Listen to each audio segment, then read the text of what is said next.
Hey guys, so today I'm making this video for you because I am about 4 months away until my wedding day, and I've been planning my wedding almost completely by myself. I haven't had a lot of help, and there have been things that I was like, man, I wish somebody would have given me these tips so I had them right away when I started wedding planning. So I have 3 tips for you guys that I want to share because as I'm going through this wedding process and with YouTubing different advice and Pinterest and stuff, there can be so many things that you stumble upon where you're like, I want that on my wedding, but I don't know about some of you guys, but I am sticking to a budget.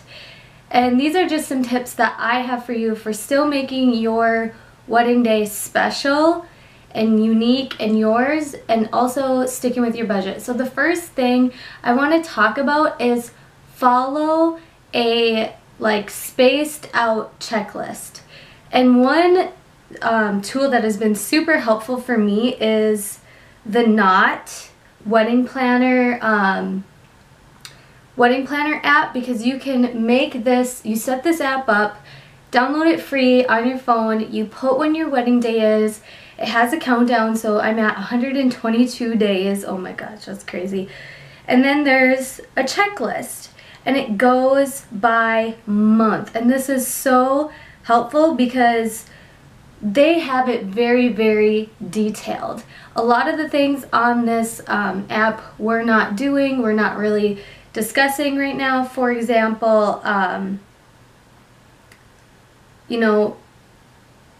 we are taking dance lessons, but most people don't. So you could check that off of the list, and it's just super detailed.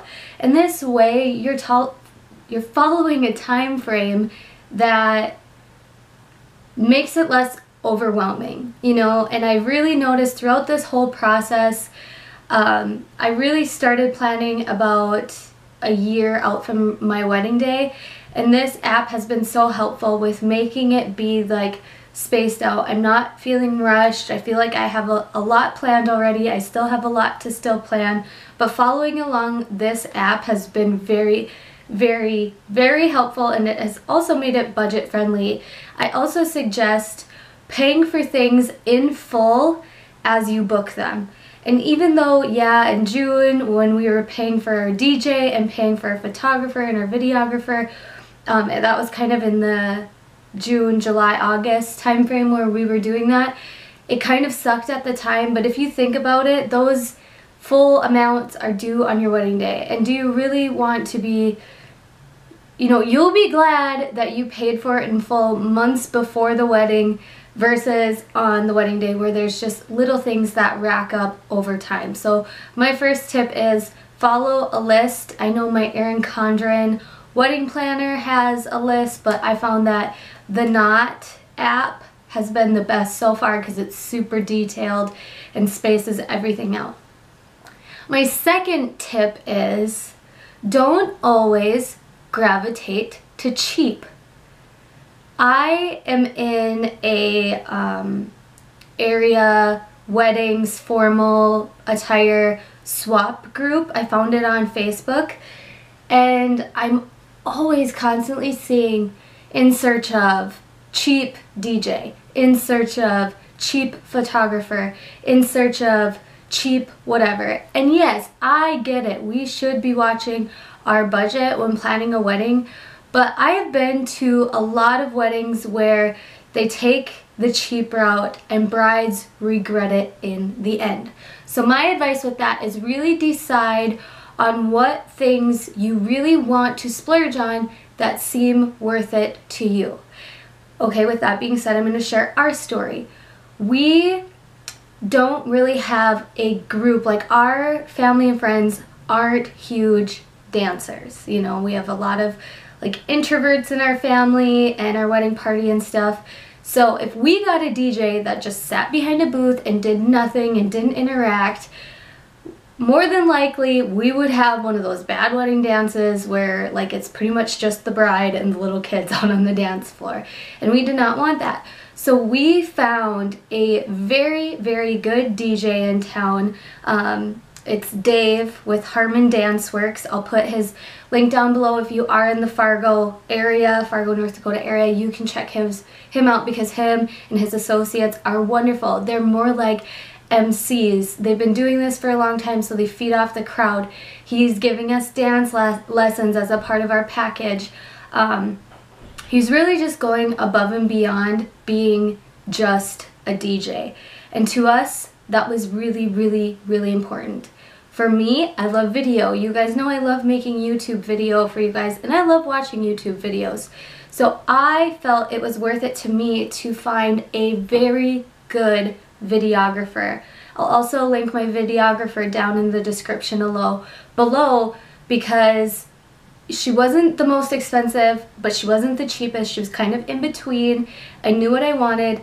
And then with my photographer, she is the least expensive of them all, just because I did want video. And almost every bride that I talk to, this is another, I'll probably make another one after the wedding, but I've heard a lot of brides say if they just have somebody taking video, it's not the same as having a videographer that'll edit it and put it on a DVD and stuff like that. So those were our important things. Not saying my important things have to be your important things.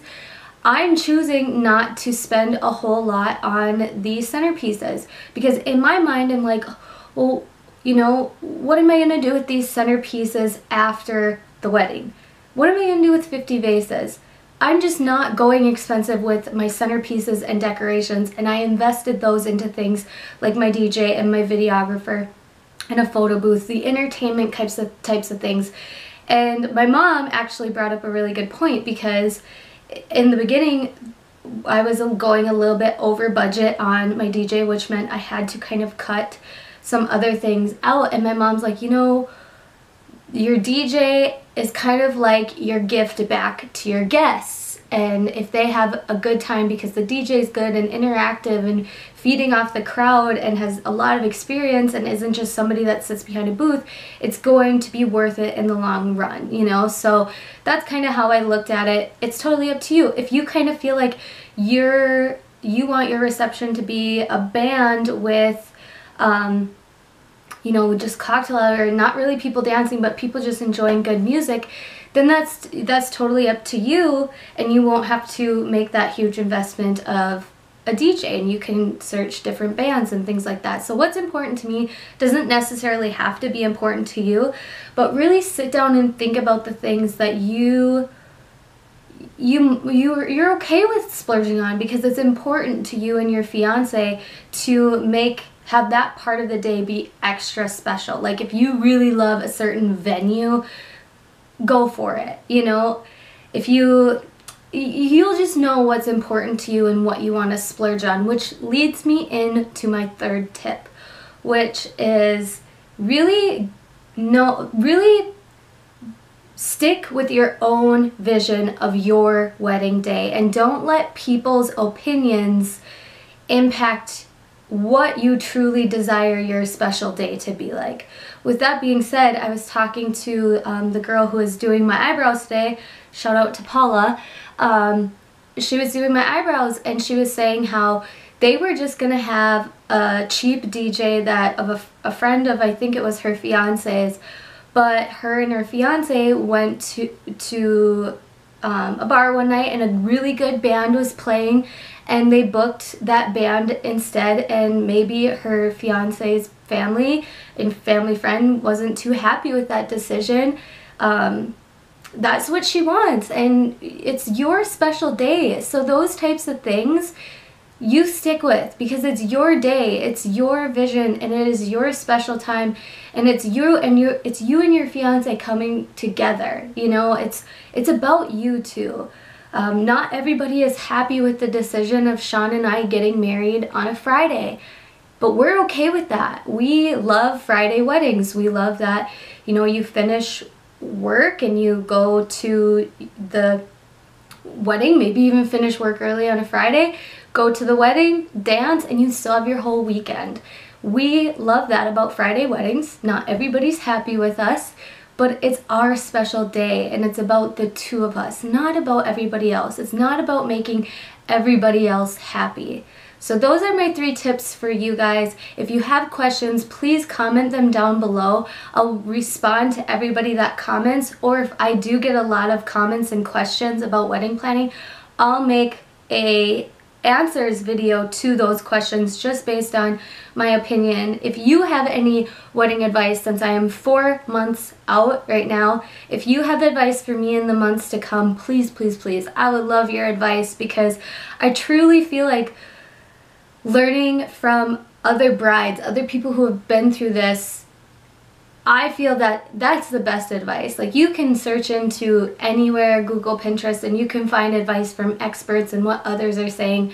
But when you have a real conversation with somebody about what you felt was worth it, what's important to you, and why, and stuff, it's the best advice when we can get to know each other. So I look forward to your guys' comments. Thank you so much for watching, and don't forget to subscribe to my channel. If you do want to see more wedding uploaded stuff, I'm going to be doing more of these videos even as the months go on and I get busier and busier. I do want to capture this journey of getting married and before, and I'm just really excited and thankful that I have you guys to share it with.